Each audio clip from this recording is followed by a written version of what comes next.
All right, everyone, welcome back to YouTube.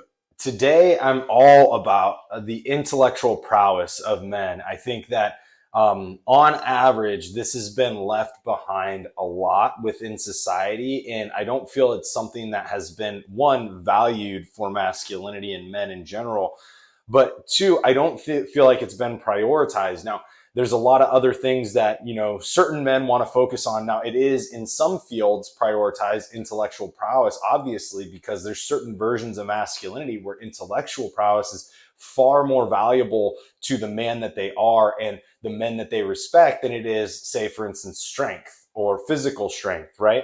um, so intellectual prowess is something that I've learned to really value in my life because of the fact that I value being able to have in-depth conversations on numerous different subjects, but then also be able to be well-versed in different subjects because I think that creates a more well-balanced person. It's also somebody who can intelligence and intellect, both. They allow you to really expand the areas in which you can.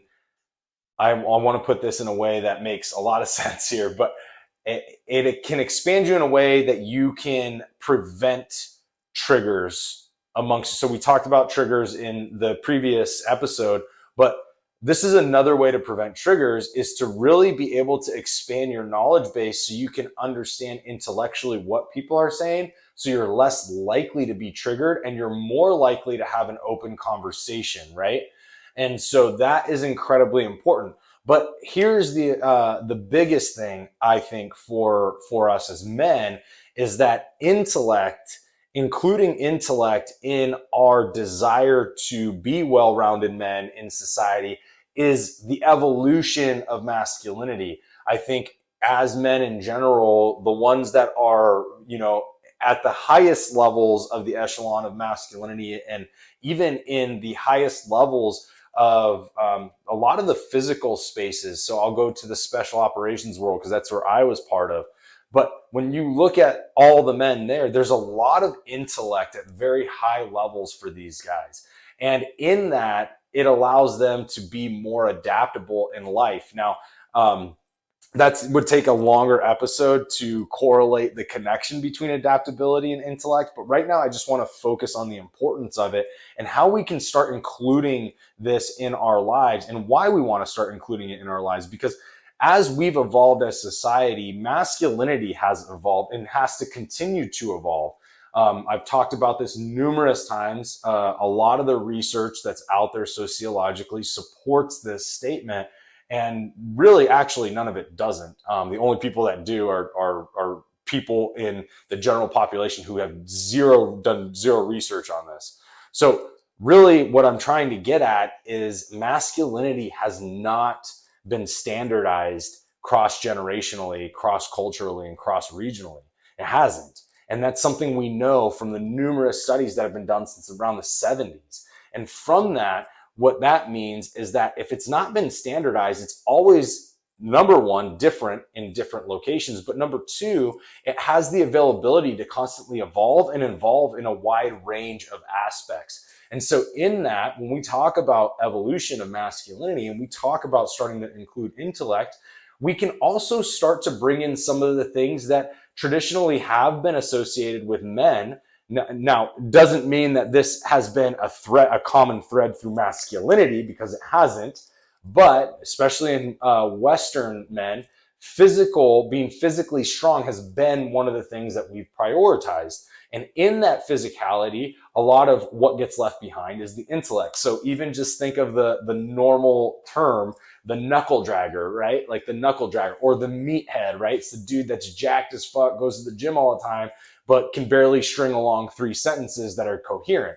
And so we should start trying to break the mold of that, in my opinion, of where we can start to become more well-rounded men and amplify that positive level of masculinity is to be physically strong, but also be intellectually heightened as well, and allow ourselves to have this higher level of intellect paired with the physical brawn.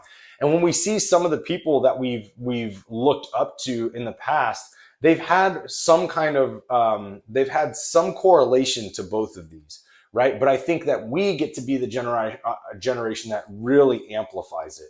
And that gets to be our opportunity now as men, is to say masculinity can look different. And in that difference, you can be big, you can hit the gym 6 days a week, 7 days a week, and you can also be somebody who's involved in books and just constantly reading and gaining knowledge and listening to things instead of vegging out on TV, instead of playing video games. We get the opportunity to change that perspective of what a strong, healthy, positive man is and what masculinity can be within that wide range of masculinity. And so the other thing is that, as we continue in this culture of evolution of masculinity, we got to address the fact that this woke mob has come up within society. And the woke culture, while it's small, it's being amplified. That's the problem we're having. So we feel like we're inundated with the woke culture. But in reality, the belief of wokeness is not a large portion of the population. But we have to address it because big companies are supporting the wokeness, and that is becoming a problem because it amplifies the issue. And also, the wokeness level of today is attacking masculinity. It's causing people to believe masculinity is only negative, it needs to be eradicated, whatever the terms they use are, all kinds of bullshit. But in reality, the only way for us to effectively fight it, because we already know physically they're not going to stand up to the collection of good men in this world, or the majority of men in this world who are like, yeah, like, that's a little ridiculous what you're talking about with masculinity. They're not going to stand up physically to us. That's not a real world scenario. So anybody that wants to be like, oh yeah, if they were here, I'd fucking smack them. Cool, bro. Like, let's talk about the hypotheticals. But the real world application is that the only way you're going to combat them is through your intellect. And that's what we have to understand. If you want to defend masculinity and you want to show masculinity to be something different, you're only going to be able to do it by having intellectual conversations and arguments with them. And you can't do that without expanding your own knowledge base, without doing more research, without being more well-versed in what they're trying to accuse masculinity of. If we don't have that conversation going, if we're just like, well, I'd kick the shit out of them, or they can't even lift a fucking dumbbell, whatever, like whatever you want to say to boost yourself up, it doesn't matter about those. All that matters is the way that you can speak to them, because that's all society is going to respect. So if we can't have the open conversation and challenge them, challenge their knowledge base, and not only that, but question where they're even getting their information from, because a majority of it isn't from actual researched articles or books, then we cannot have the power to change the narrative of masculinity. We're going to be subjected to their narrative because that woke mob is owning the large companies, they're owning the social media platforms, all of those things are happening. So just remember that if you're not going to build this level of intellect to show a different side of masculinity, we're going to continue to have this, issue, this perpetual issue of us being painted as villains. Okay, and as masculinity in general being painted as villains. So if we can look to evolve, we can look to improve.